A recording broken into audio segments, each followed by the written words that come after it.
I think back historically, and obviously I'm going a long way, but for example, Harry Truman, friend of the farmer, his background was such that he was able to reach out, and there was much more of a sense that Democrats represented farming interests than Republicans did. Republicans was the party of big business and so on.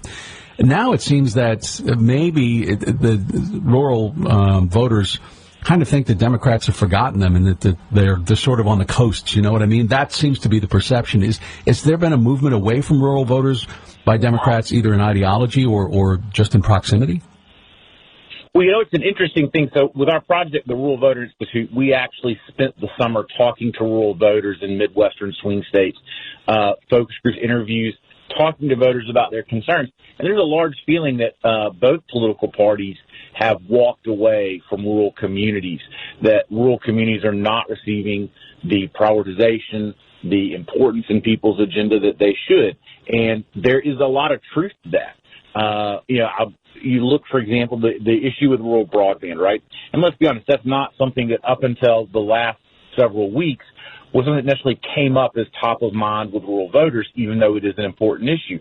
But now, especially with distance learning for schools, with the importance of education, economic development, but even of the ability to participate in worship services virtually on Sunday to avoid exposing oneself to the pandemic, right?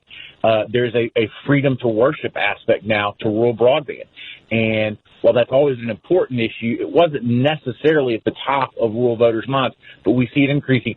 And with that, a frustration that rural communities have been left behind by both agendas. Trump's trade wars that have nearly destroyed the American agriculture system, as we've seen places like China move their dependence for beef from U.S. Beef raisers to Brazilian beef, right? That is exporting American wealth of ranches and farms to other countries.